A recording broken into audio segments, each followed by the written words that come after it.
thank you for coming today. So excited. I know there's a lot of events going on right now, and so the competition is tough to get an audience, but how pleased are we that you guys have all come. And my daughter Amanda is going to speak to you, Amanda Marshall is going to speak to you about working for startups. That's really where her career has been. She did her senior year here at RCC, and she will tell you it was one of the best experiences and choices that she made for herself. And then she went on and she graduated from Binghamton. Her major was political science, so you could be any major and work for a startup. Amanda came she Skyped into my business law 2 class, and Jessica was in that class, and the students were really impressed and they enjoyed it, and so I thought we would bring this to the entire college, and it is sponsored by the Entrepreneurship Club. So I'm not going to take up any more time, and this is Amanda Marshall. All right, thanks, Mom and Professor Vinacore. So hi, everyone. Again, I'm Amanda Marshall. I'll give you a really quick introduction, even though I'm going to go into a little bit about myself. But like my mom said, I did go to RCC my senior year of high school. I was kind of over the whole high school experience and decided I wanted to try out the honors program here. I absolutely loved it. I got really involved. I was in the student government. I was on the student activities board. I tutored for several different classes, so I really loved being here. And I felt that really prepared me well when I went to Binghamton, where I did study political science. And I knew I didn't want to go to law school, so I was kind of like, okay, what do I do with political science? So I just kind of went out of left field and was like, let's try tech. I like technology. I liked working on my iPhone and Snapchatting and Instagramming and all that stuff. And I was like, I'm going to try out that industry and see what happens. So you'll hear more about that in a few minutes. Anyway, so I am from Manhattan, and where I come from, we love trivia. We go to trivia night every Tuesday. So I'm going to start off with a little trivia. If I can get this started.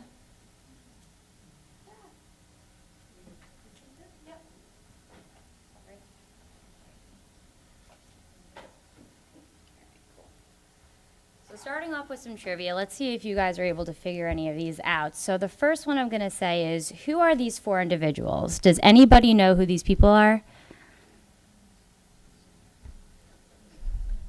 Go ahead and shout it out if you know it. All right, very good. Mark Zuckerberg, founder of Facebook. Anyone else on here familiar? No? All right. So you called it, Mark Zuckerberg. This down here is Whitney Wolfe. She founded both Tinder and Bumble, dating apps for those of you who are single and looking to mingle. Evan Spiegel, founder of the famous Snapchat, and Jack Dorsey, who founded Twitter. All right, next question. So you all may recognize this gentleman standing creepily behind Donald Trump. That is Jared Kushner, his son-in-law. And Jared Kushner actually is an investor. He founded his own venture capital firm called Thrive Capital. Can anybody name a couple of startups that that Jared Kushner's firm has invested in? Any ideas? All right, well, let's just say there's been a lot. And you'll likely know some of these.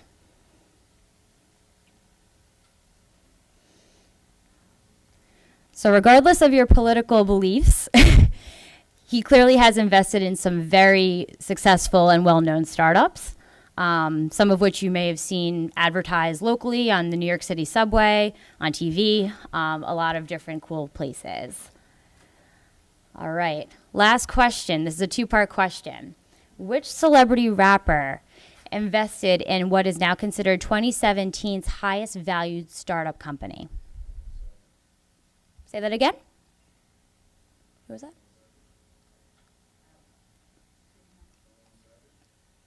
Nope. Not Busta Rhymes. Not 50 Cent, but you were pretty close, all of you. The answer is the famous JayZ. And the second part of this question is Uber. We all know Uber. So yeah, JayZ invested in Uber during Series B valuation stage. We'll get into what that means a little bit later. At the time, it was only valued at $300 million. It is now currently valued at approximately $68 billion, to give you an idea of how much money he probably made off that investment.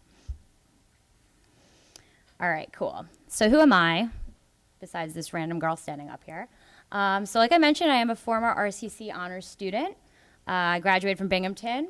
I am a 2-time startup employee. So since I graduated, I have worked for 2 different startup organizations. I am a lover of puppies and all things furry. And I am a New York City habitant who loves to adventure and who works to live. So these are the 2 companies that I have worked thus far for in my career. The first one is a company called Compass. So I'll get into Compass a little bit. So for any of you who are real estate gurus or lovers of the real estate industry, Compass is probably a really good fit for you. What Compass is doing is it's something kind of similar to a Zillow or a StreetEasy, something that you might be familiar with if you're looking for a home or looking to sell a home, where you would be putting your posting online or searching for a home through these different websites and applications on your mobile phone. They do have a mobile app to search for homes. However, they also target agents in particular. What they do is they build out products and tools for agents to actually use that involve technology to provide statistical analytics, all kinds of different metrics to show to their clients to make them stand out amongst other brokers in different brokerage firms. So it's actually a very unique, and it's the only type of product there is in the real estate industry currently, and they really are doing a great job. They actually recently passed Series E valuation at over $2 billion, which, being around for only 4 to 5 years, is actually extremely impressive. They were founded by 2 different individuals, one who was a director of engineering at Twitter, and then another who was a chief of staff at Goldman Sachs. So they kind of had the business and technology components combined, which has probably led to why they've been so successful. Just an idea of the perks that they have. When I worked there, I got catered lunch 5 days a week. Really good stuff too. They reimbursed my gym membership up to a certain amount. There was happy hours. There was, discounts on brokers if I wanted to invest in a home. There were just a bunch of really great perks, which is why, people choose to work for startups, right? They want these perks. They want the culture. They want these advantages that these companies invest in. So I have a little video to show you of what Compass is doing. I think it's pretty cool. So as you can see, they're a really cool company. They do a lot with marketing. So if you're somebody who's interested in marketing, their brand is fantastic. It's very, very clean, and I'm a big fan of what they do. So you're probably wondering, well, then why did you leave? I got into real estate because while I was in college, I actually worked as a leasing consultant for my housing community off campus. So that was kind of how I was able to get my first job. Was I had that experience, and I found this startup company, which was the culture I was looking for, with my experience of working in real estate, and they were looking for an executive assistant. So in my time there, I actually got to work for 3 of the executives of Compass. I also got to do a little bit of recruiting coordination, and also then was transitioned to 3 different executives at another point. So there was a lot of adaptability involved that I had to become accustomed to, and it taught me a lot. But the reason why I wanted to leave was because I felt that to grow in the direction I wanted to go in, which was to work in a more HR-related space, the options weren't really there. So I started looking for something that would kind of keep the same culture, but be more HR-focused, which is what led me to Namely.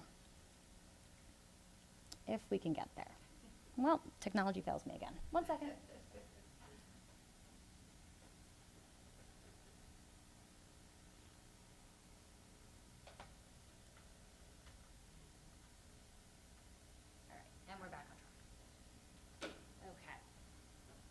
Working at Namely, this is my current employer. I am currently taking a few hours off, and then I will be going back to what I was doing. So Namely is an HR-based company. The slogan we use is called HR for Humans. And what Namely does is they build out software, so human resource information systems, essentially databases, payroll centers, benefit centers. We offer a benefits brokerage team, so a broker to work with a client on establishing what benefits they want to offer to their employees, timesheets, sheets and punching in and punching out. We offer all of these different services as softwares while working, you know, at an awesome company that really values its employees.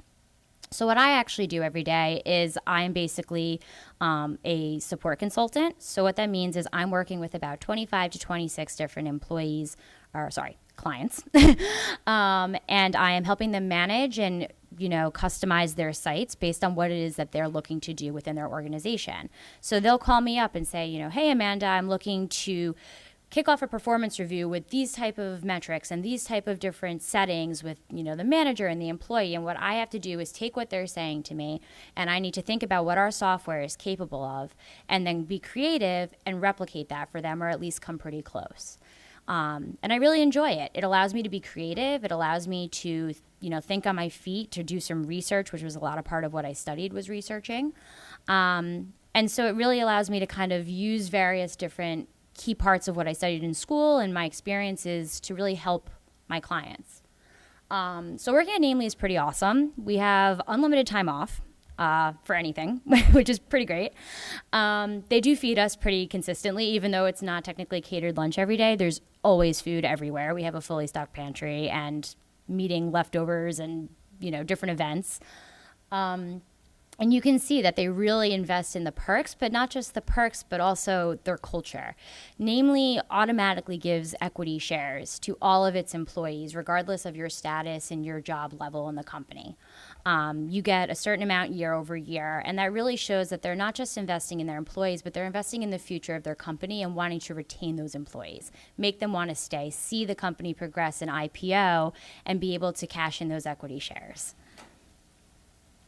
So I'll give you a really quick video on Namely. I can vouch for it because I work there every day. And they said a couple of really key things in that video. They said that there are people who have recently graduated and there are people who have been there, you know, in the workforce for 20 years. And it's true because I was one of those people. I barely had much experience. I had only had about a year and a half of work experience and got my job at Namely. And then there are industry professionals who have been in the industry forever. So it's a really nice mix of people. It allows you to grow. It allows you to bounce ideas off of each other.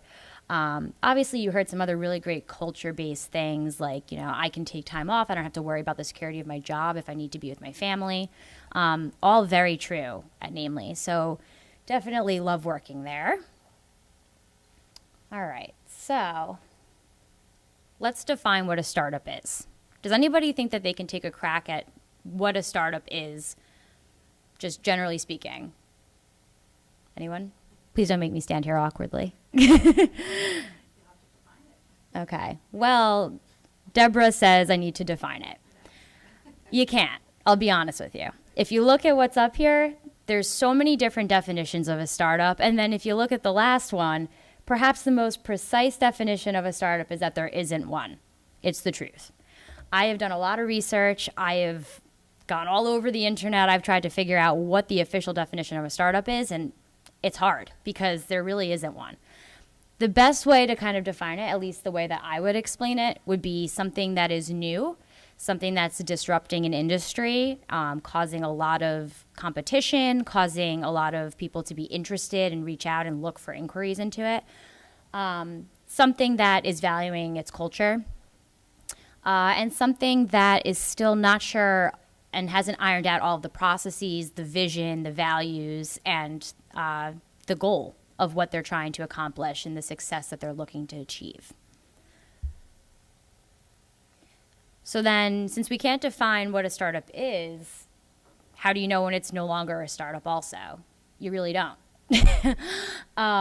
There really is no official marker for when a startup is no longer a startup. Some people could consider Facebook or Uber startups at this point, but many people would say, but they're corporations because look at their success and they're public, and there's so many different things that could make it arguable on both sides. But there's no clear-cut definition. Experts say, and this is what I've kind of found, is the four key things that people share in commonality in their research on when a startup is no longer a startup is that the company is no longer a startup when they start to acquire other businesses. Because what that means is that they've attained the capital in order to be able to purchase those other businesses and invest in them. They've establish their brand and their recognition enough where they can take that next step and acquire other businesses in the industry. Also, when the company's workforce grows exponentially. Most startup companies start with at most 10 people involved. By the time you're hitting, 1,000 people, are you really a startup like you were when you first started? You can afford to pay your employees the big bucks. So when you actually have enough capital that you can pay people well to do their job. A lot of people, when they start out in a startup, when they're building their own company, people are doing it for their passion and their love of innovation. They're not doing it for the money because there's no money to be had. They need to earn that money. So once you're able to actually pay people a lot of money to build your firm, at that point, it's kind of taking a different turn and showing the success that you've had and what you're able to contribute to. And then as well, is your brand recognizable? If you're not heard of, you're probably still in the early stages of your organization. But by the time you're on every subway, on every television show, on every, news article, and you're being recognized, are you still a startup or are you an official organized brand? So because every startup company also is so different, it is really hard to put a definition on when they are no longer a startup because they all have different growths, they all have different products, they all have different visions. So as I mentioned earlier, there are some confusing words you may not have heard before, so I figured I would define them a little bit. So as I mentioned, Jared Kushner owns what's called a venture capital firm. So a venture capital firm is sort of like a private equity firm or a hedge fund, but basically what they specialize in is investing in entrepreneurs and early on stage startup companies. So he founded this firm, and that's solely what they do is they invest in these companies, and then they they try to monopolize their investments, and that's how they make money back, is once these companies do really well, they earn their money back. What is a unicorn besides being a cute horse with a horn? It means that a company has hit a $1 billion valuation. It's pretty impressive if you're a startup company, considering many startup companies do not make it to hit a unicorn valuation. Compass has done that. They've hit a $2 billion valuation, and I was privileged enough to be there when they hit their unicorn valuation. It was a very exciting day. What is valuation? So valuation is the process of establishing what a company is worth. What are its assets? What are the things that, how much money has been invested into the company? Evaluation is the big picture of what a company is worth on paper and when you're talking about it. Seed money. So let's just say you want to start your own company. Where are you getting your money from besides yourself or maybe your loved ones who believe in you? Seed money is those people, the people who believe in you and are going to give you that initial funding that you need to get your business started. It could be your family, it could be your friends, it could be that you've saved up for this moment in your entire life and you're ready to go all in. It could be angel investors, or it could be Shark Tank, if you like that show, because I watch that show. Seed money, getting your business off the ground. And Series A, B, C, D, E, that it goes on, what that means is it's the round of funding that you do. So a lot of companies, before they go public, what they need to do is they need to go through rounds of funding to get more money from investors to continue to build their business so that they can build it from the ground up. So you go through a Series A funding round after your initial seed money round, and that's the first time you go through funding. And then you go through it again and again and again. And what they do is they argue their case to their investors, and they try to bring more investors on to invest in the company to then grow the company accordingly. All right. So what's so great about startups anyway? I mean, everyone talks about it like, oh, it's so great. It sounds like this dreamy place where everyone's happy all the time, and it's so lovely, and everyone loves being there. It's great. I mean, don't forget it's work. And I love working 40 hours a week, but I do like to have my own time too. And that's what's great about startups is they get the whole work-life balance, and they try to build a culture that supports that. So these are just some of the words that define what a good startup and what's so great about them is that they're going to prioritize all of these different things. There's open layouts in the offices, so it's very collaborative, and you feel like you're becoming friends with the people next to you because you're not blocked by walls of cubicles, and Having to not talk to the CEO because he's the CEO. I talk to my CEO every week, and we have conversations about his vacations with his family and my favorite food. And, he knows me as a person, not just as an employee. So with the good stuff, there's obviously some bad stuff, but it's in the eye of the beholder. The not so great stuff. So I would be lying to you if I didn't say there weren't some late nights. There are some late nights. You're building a company from the ground up. There's no established processes. There's nothing set in stone. So you need to be building those things while getting your work done on top of that. And that involves a lot of time. And so sometimes you will find yourself working late hours. But the good thing is you're working with great people. The salary and benefits, it really depends. Kind of goes back to the whole idea of whether a company is established and can pay people a lot of money. Sometimes companies are so early on that they just can't invest as much money as maybe you could get working for a big bank or a corporation. But the benefits and the perks might outweigh that, because sometimes those companies are not going to value you. They're not going to, give you the time off to be with your family if you need to be. They're not going to, cut the costs of, feeding you every single day or whatnot. You have to weigh it out. There's constant movement. So what I mean by that is there's constant movement. There really is not a quiet moment. There's always something to be done. So if you're done doing one task, you're on to the next. You really need to be somebody who's adaptable and can really roll with the punches, because things are consistently changing. There's sometimes a lack of role clarity, which can happen in all organizations, but because of the fact that it's kind of all hands on deck, you often find yourself doing a bunch of different things, which, depending on the kind of person that you are, is not necessarily a bad thing. I'm somebody who likes projects, and I like to explore and see different opportunities that there are. So while I do have my main job focus, I take on additional work and other jobs within the company, because I know those people need that help, and I want that exposure. I want to learn. It's fast-paced. Like I said, it's constantly changing. I get about 15 update emails a day of changes in processes, product, solutions across the board. And I need to know that on the fly, so that when I get on a call with my client, I'm the knowledgeable person. I know what's going on. And just a lack of structured processes. Overall, it's a free-for-all, but you get the job done and you go home and that's it.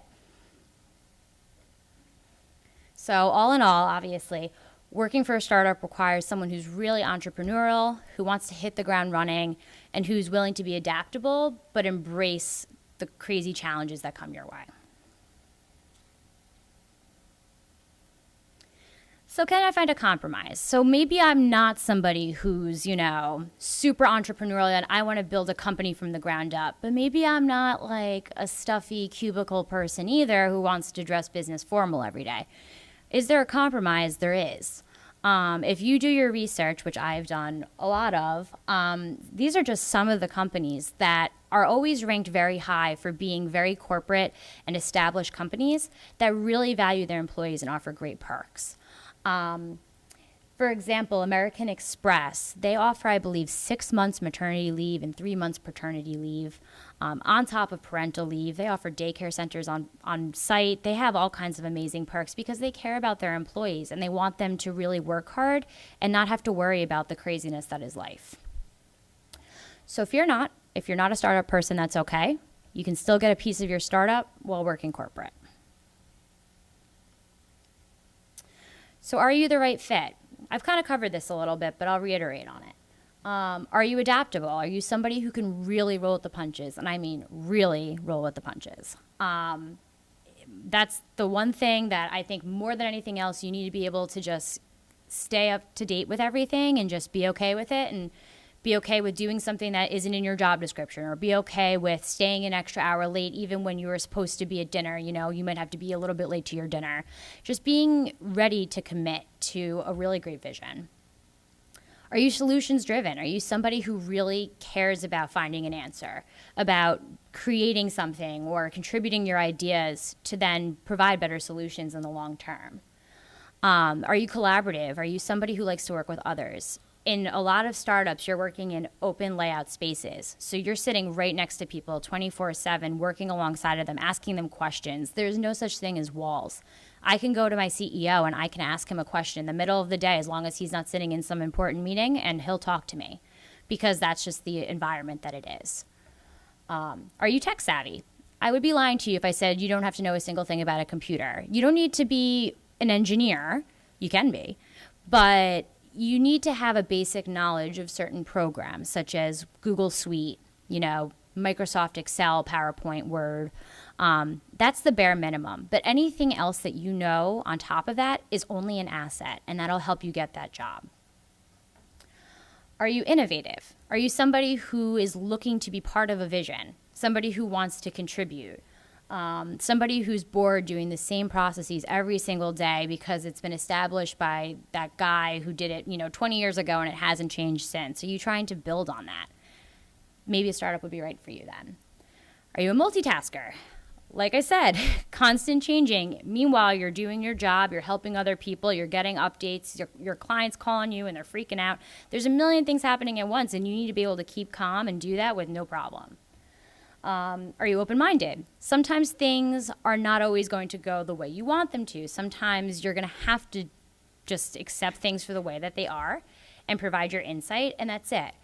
But at the same time, are you open-minded to other people's ideas? Because when you work in a startup, because it's so collaborative, you have to be open-minded to other people's ideas because not just your ideas matter.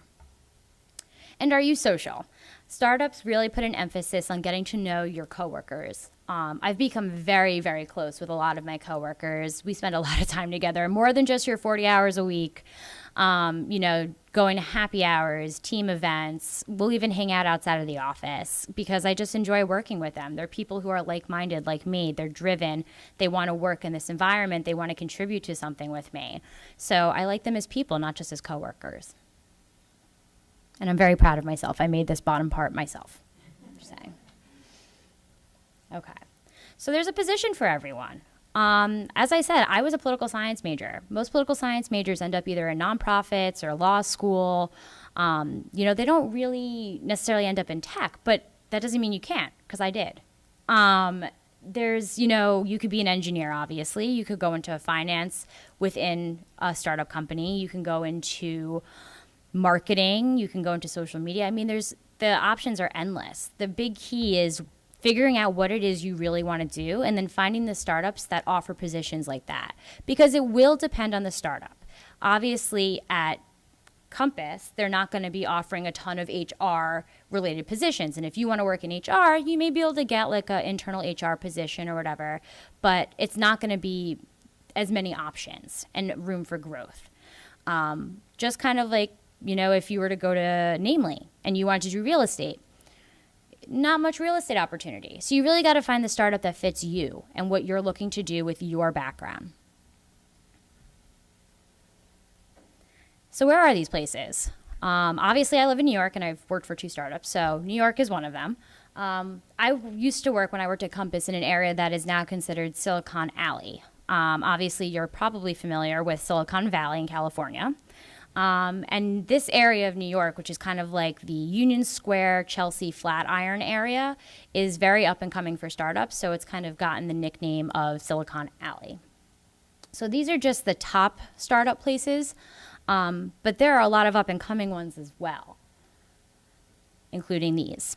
So if you're somebody who's looking for, the option to travel internationally and to go to other countries and maybe take on this opportunity there, these are some great markets to look into.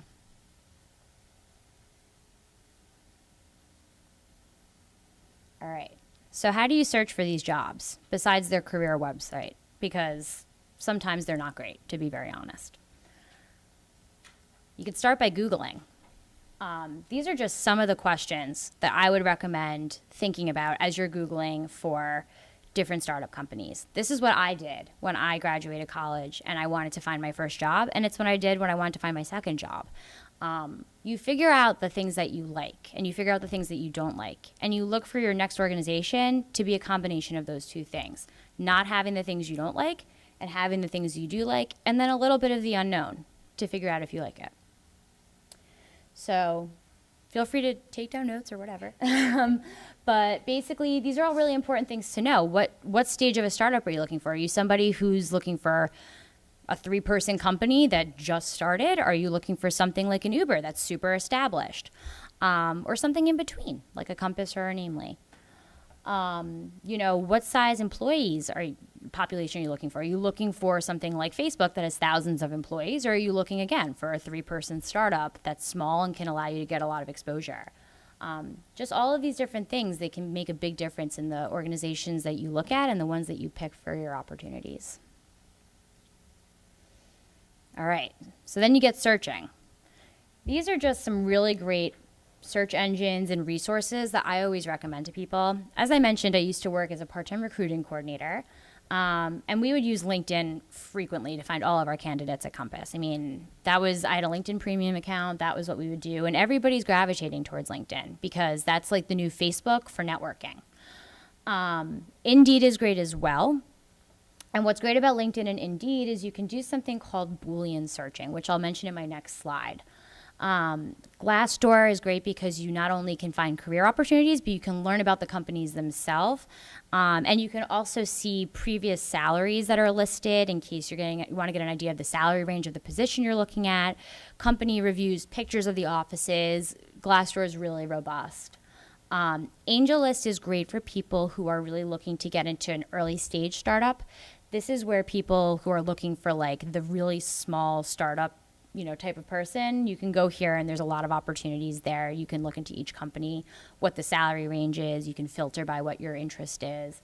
Obviously, look at your RCC website as well, or if you go to a 4-year university, you can look there.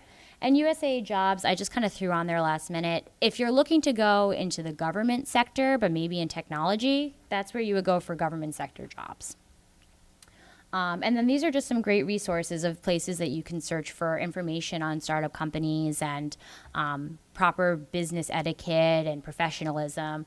I really read into these when I was interviewing a lot. And then search like a genius. So, as I mentioned, if you look to the right, I use something called Boolean, and it's not rocket science, it's not coding, I promise. You can Google how to do it. There's a lot of info guides, YouTube videos on this. It's pretty standard. And what Boolean is it's a way of narrowing down your searches. So let's just say I'm looking for a position in marketing that also has a finance component to it. If I put marketing analyst and finance, what's going to come up is only job descriptions that have marketing analyst and finance in the description. You're not going to get everything else that clouds, you being able to find the things that really matter to you, which can happen when you're job searching. You can really be searching through a lot of stuff that doesn't apply to you. So what this does is it limits that from happening, and it narrows down your searches to be targeted to exactly what you want. Ideas for ways to get connected and to find opportunities. Obviously, use your network. Everyone says that, and it's the truth. Go on LinkedIn, connect with people from your school, connect with people from your high school, your college, who you worked with as a summer counselor one year. The options are endless. You can even connect with people you don't know. If you like their background and you know it's what you want to do, connect with them. Ask them to grab a coffee or hop on the phone. I've had people do that to me, and I've done that to other people, and it usually works out really well. Identify keywords and phrases, things that you really want to find in a job description. And know what you want. If you're searching aimlessly, not knowing what you want, you're not going to be able to narrow down what you're looking for. And then you're going to get overwhelmed. Be creative. So kind of going off with the Boolean searching, be creative. Don't just say marketing analyst and finance. Say marketing and analyst and finance and social media and just get creative in the ways that you're searching. Change it up because you'll find more options that way.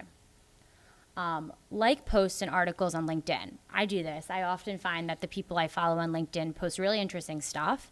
And what's great about that is if you like their articles, you'll get more articles like it, and you can find yourself, relating to those articles, and maybe they'll help you in some way, shape, or form. Or those articles can also link you with other people who like that stuff, and that's another network opportunity.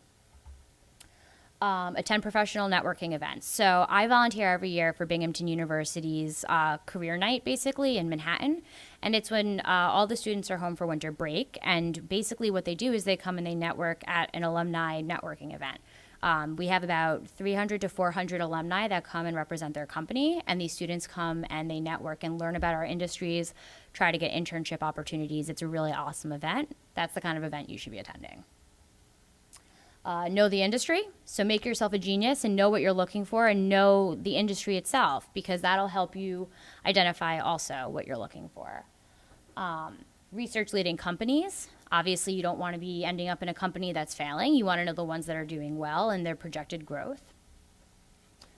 Set up job alerts. So basically what that is if I have a particular company that I'm interested in, so let's just say I'm interested in American Express, I can set up job alerts on Indeed and Glassdoor that get sent to my email every day. So if there's a new position that opens up at that company, I know about it. So that puts me at the top of the line in getting my application in, so that I'm the first person the HR team sees. Keeping up with the world news. Good to know, no matter what. Also, a question that I have found interviewers have asked me on in job interviews is, what's an interesting news article you read this morning on your way to your interview? Just a piece of advice. Attend skill workshops. So if you feel that you're not good at Microsoft Excel, learn it. Excel in it. That's something that's going to build your resume, and it's going to get you the job that you want. Change your search engines. So don't just use LinkedIn and don't just use Glassdoor and don't just use Indeed. Change it up. There's always going to be a new posting somewhere. Some companies will use all of them. Some companies will only be strictly using one. You got to change it up. And revamp your LinkedIn profile. So pimp it out, make it sexy, do whatever you want to do. Get a really professional picture on there. It shouldn't be a picture of you, out drinking with your friends. It should be a picture that you look very professional, dressed up nice, because it's not Facebook. It is LinkedIn, and it has a purpose. And really build it up. Put your volunteer opportunities, put your skills and interests, put recommendations that people have given you. Load that into your profile. You can upload links. You can put recommendations, and people can recommend you on LinkedIn. These are all ways to get noticed, so that if a recruiter is looking for you and they want someone with your background, they can see you have a very great profile. It's going to give them another reason to reach out to you. Good luck. And the end. So basically, I just wanted to list a couple of book and television suggestions. You guys probably know Silicon Valley. It's on HBO. But a couple of books if you're interested in learning about startups or appreciating them, if you're interested, as well as some cool websites to check out. TechCrunch always has news on startups every day. Same thing with Underdog.io. They kind of give you updates each week on which companies have passed, this valuation, who's doing really well, who's looking like they're going to tank. Forbes and Business Insider obviously are great for anything business related. 500 startups and Reddit startups. Reddit itself is a startup, so just a cool way to learn about startups within a startup. And that's it.